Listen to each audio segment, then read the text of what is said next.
Kasikin, good morning po. Welcome na po sa ating panibagong vlog sa araw na ito mga kasikin. And today's video ay syempre magpupurga po tayo at magpapaligo po sa ating mga alagang manok. At bago yan, yun nga, yung ating mga alagang manok mga kasikin na dito sa ating likuran. Akala nila yung dala po nating balde kasi meron na tayong balde dito nakahanda. Ayan. So, meron nating tubig mga kasikin. Ipapakita ko po sa inyo later kung ano po yung gagamitin natin sa pagpapaligo.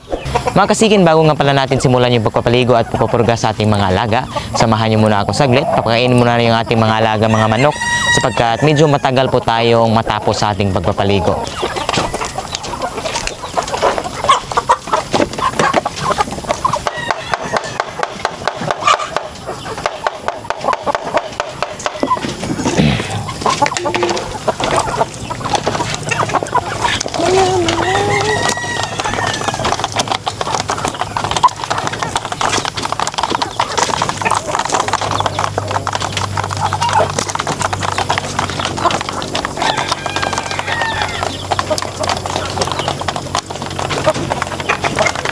Ayan, dumating na po yung iba mga kasikin, no? Galing pa sa labas ng bansa.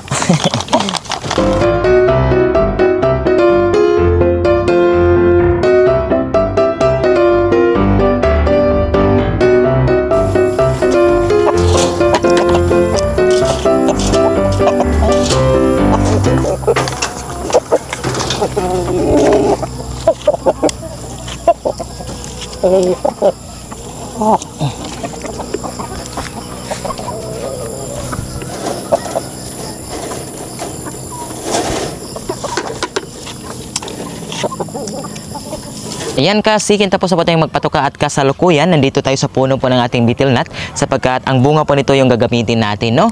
Ayan, tingnan nyo po mga kasikin dito sa itaas. Ayan, so dito po sa balang dyan, medyo malaki na po yung bunga. Sa tingin ko ay medyo matigas na po yung bunga niyan. Kaya hindi na po yan advisable para gawing pumurga. So dito naman sa kabila, mayroon din dito. Kaya ito po yung gagamitin natin. So bali, ang kukunin lang natin mga kasikin ay nasa around 2 pieces lang po ng betel nut. Sapagkat yung ratio po natin sa isang betel nut is 4 po na heads po ng mga inahin. Kaya ayun, 2 lang sapagkat 6 lang po yung pupurgahin natin ngayon. So hindi pa natin sila binigyan ng patuka. At syempre, papaliguan natin at pupurgahin. But medyo mataas yung betel nut natin mga kasikin, kukuha muna tayo ng bangko para again, makakuha na po tayo ng bunga. So, kasikin, ito na po yung bangko na gagamitin natin. Hopefully, makakaabot po tayo nito. Medyo hindi rin mataas ang yung bangko natin, no? At medyo mataas po yung bunga. Kaya, ayun, susubukan natin.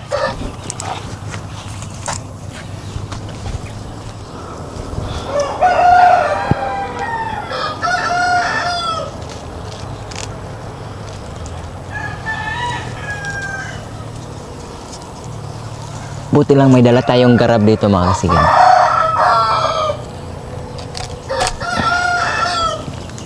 Ito po yung betel nut mga kasikin, no? Taran! Subukan din.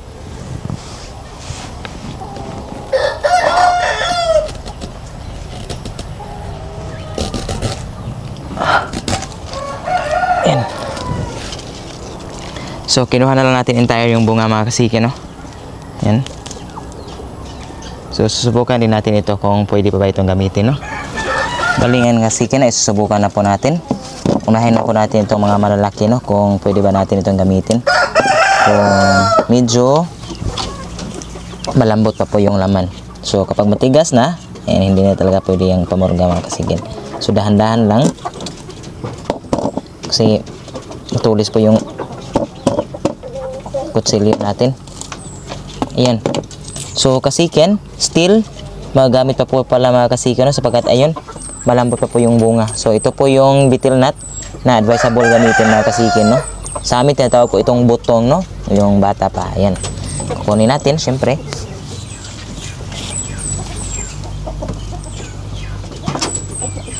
Akala ko matigas na mga kasikin.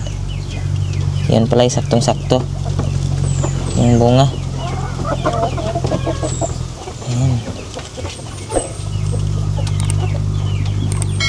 Ito po. So, ito ay hatiin natin mga kasikin, no? Para po sa dalawang manok.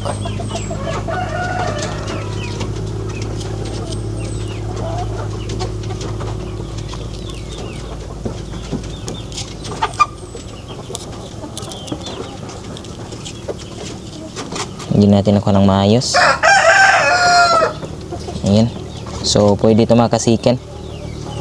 Kaya, ito, reserve na lang po itong dalawang kinuha natin nung una, no? Reserve.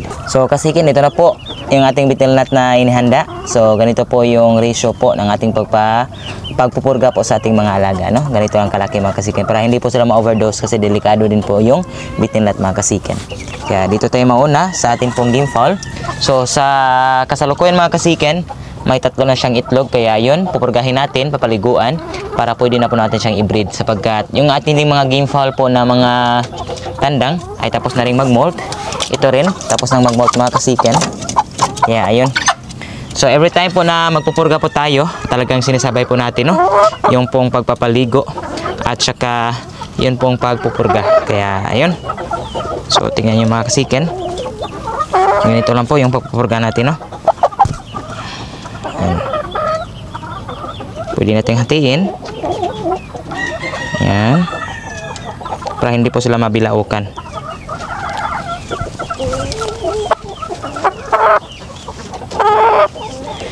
Ayan. So, yun po yung tamang ratio mga kasiki, no? Okay, goods na po yung ating dirty dome hatch po. Okay, maganda mga kasiki, no? WPC banded po ito mga kasiki. So, nilagyan ko na po ito ng kaunting detergent powder mga kasike, no? Speed powder. At ito po yung ginagamit namin gamit ito, no? Simbos po. Ayan. So, ito po ay isang insecticide mga kasiken. Ginagamit pang halaman. At sobrang effective din po para sa mga manok. Yan, puti po yung kulay. So, wag lang masyadong marami mga kasiken. Sakto lang na mamuti na po yung tubig natin. Ayan. So, haluin lang natin.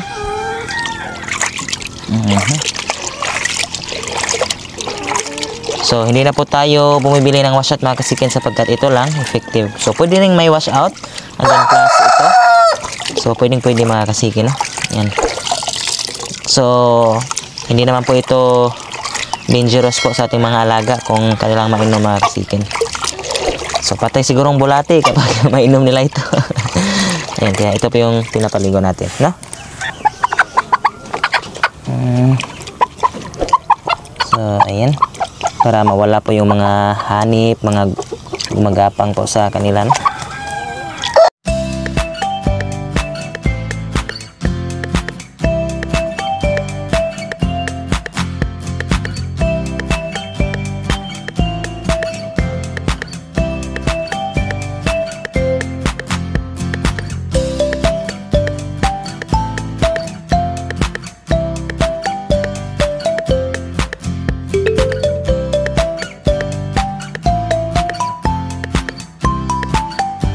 So, kasikin, ito na po yung ating mga alaga, no?